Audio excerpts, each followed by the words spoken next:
राधे राधे दोस्तों। एक बार बरसाने में किसी के यहाँ विवाह हुआ। नई नई शादी हुई, नई नई बहू आई। अब जिसके यहाँ विवाह हुआ था यानी उसकी जो सास थी वो राधा रानी को अपने बेटे के विवाह में निमंत्रण देना भूल गई। किसी कारणवश निमंत्रण नहीं दे पाई और जब विवाह हो गया तब उसे याद आया कि बताओ, मैंने तो श्री जी को निमंत्रण ही नहीं दिया, बहुत गलती हो गई। अब मुझे उनसे क्षमा मांगने जाना चाहिए। तब सास दौड़ी दौड़ी श्री जी के महल में गई और राधा रानी से कहा कि मेरे तो दिमाग से ही निकल गया, मैं एकदम भूल गई थी। पर हमारी राधा रानी वो तो कितनी उदार हैं। उन्होंने कहा कोई बात नहीं, अब तो आ गई है, चल ठीक है।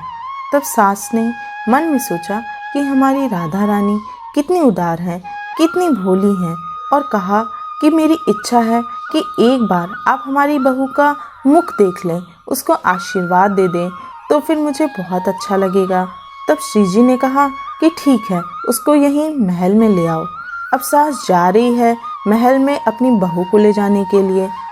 तभी हमारे ठाकुर जी, वो तो कितने ही शरारती और नटखट हैं, इससे पहले कि सास पहुँचे वो अपने ही घर पहुँच गए और जो नई बहू आई थी उससे कहा कि सो जा, तेरी सास ने कहा है कि अभी उसे आने में देर लगेगी, इसीलिए उन्होंने मुझे भेजा है कि तुम जाके बहू को सुला देना। अब बहू तो सो गई और हमारे ठाकुर जी खुद बहू का श्रृंगार करके घूंघट करके बैठ गए।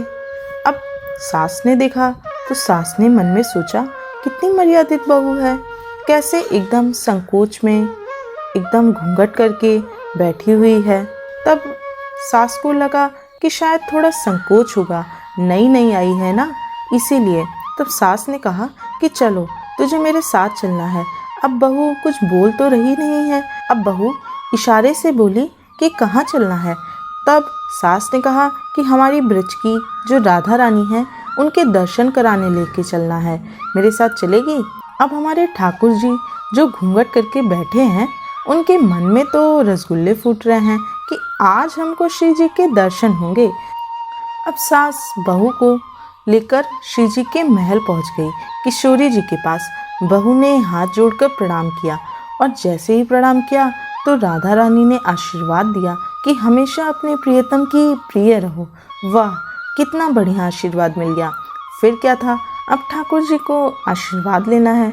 अब आशीर्वाद कैसे लोगे, चरण स्पर्श करके ही तो लिया जाता है। अब तो ठाकुर जी को अवसर मिल गया कि एक बार श्री जी के चरण स्पर्श करने को मिल जाए। अब श्री जी के चरणों की महिमा तो आप जानते ही हैं कि ब्रह्मा विष्णु महेश इनमें भी इतना सामर्थ्य नहीं है कि वो श्री जी के चरणों की महिमा का गान कर सके। अब जैसे ही हमारे ठाकुर जी ने श्री जी के चरणों को स्पर्श किया, हमारी श्री जी समझ गई कि इस बहू में तो कुछ अलग ही बात है। और वैसे भी हमारे ठाकुर जी का स्पर्श श्री जी ना जाने, ऐसा तो हो ही नहीं सकता। श्री जी समझ गई कि आज तो ठाकुर जी कुछ ना कुछ लीला ही करने आए हैं। अब श्री जी बोली कि प्रणाम तो कर लिया, अब घूंघट उठाओ। अब अंदर तो ठाकुर जी हैं, घूंघट कैसे उठाएं। अब सास बोली कि कैसी बेशरम बहू है, हम तो इसे मुंह दिखाने के लिए ही लाए हैं। अब राधा रानी स्वयं कह रही हैं कि मुंह देखना चाहती हैं तो तुम मना कर रही है। पूरा ब्रज जिनके चरणों में लेटा रहता है उन श्री जी की आज्ञा नहीं मान रही है। तब श्री जी ने कहा कि हम तुम्हें अच्छी अच्छी वस्तु देंगे, तुमको हार देंगे, श्रृंगार वस्त्र आभूषण सब प्रदान करेंगे। अब तो अपना मुंह दिखाओ। पर तब भी अपना मुंह नहीं दिखा रही है। अब जो राधा रानी की सेवा में सखियां थी वो बोली कि बड़ी ही हटेली बहू है।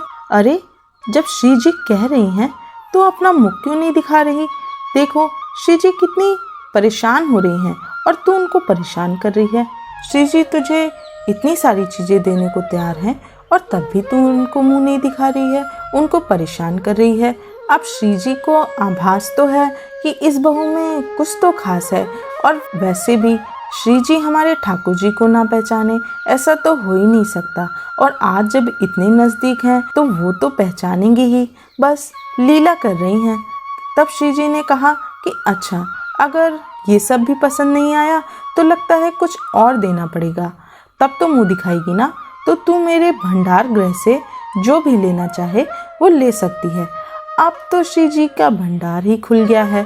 तब सखियां बोली कि अरे अब तो मुंह दिखा दे, देख श्री जी कभी कभी ही अपने द्वार खोलती हैं, अपने भंडार खोलती हैं, परंतु बहू ने अभी भी मुंह नहीं दिखाया। तब श्री जी ने कहा कि ठीक है, मैं तुझे मुंह दिखाई में अपने निज महल में रख लूंगी। बस अब तो ठाकुर जी को अपने मन की चीज मिल गई, निज महल में वास मिल जाए, इससे बढ़िया क्या बात हो सकती है। जिस महल को ठाकुर जी दूर दूर से देखते रहते थे कि हमारी श्री जी कब निकलेंगी, कब उनके दर्शन होंगे, आज उस महल में श्री जी हमें वास दे रही हैं। बस इससे बड़ी आनंद की बात और क्या हो सकती है। तब ललिता सखी बोली, पगली तुझे तो ऐसा आशीर्वाद मिल गया जो हमें भी कभी नहीं मिला। हम भी श्री जी के दर्शन करके सेवा करके अपने घर को चले जाते हैं, पर तुझे तो ऐसा आशीर्वाद मिला है कि अपने निज महल में रख लेने का। तो बस अब देर मत कर।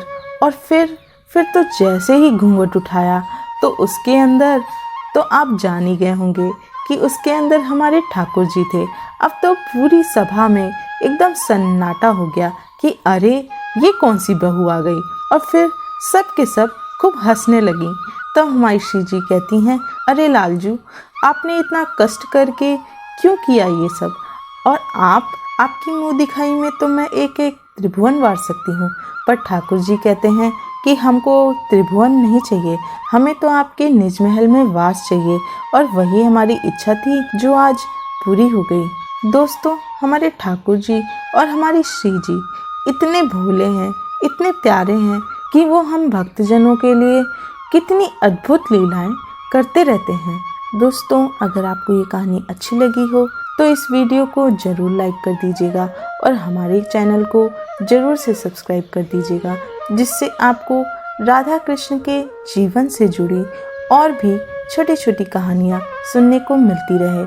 और अपने नोटिफिकेशन बेल को भी ऑन कर दीजिएगा, जिससे हमारा वीडियो सबसे पहले आप ही तक पहुँचे। राधे राधे दोस्तों।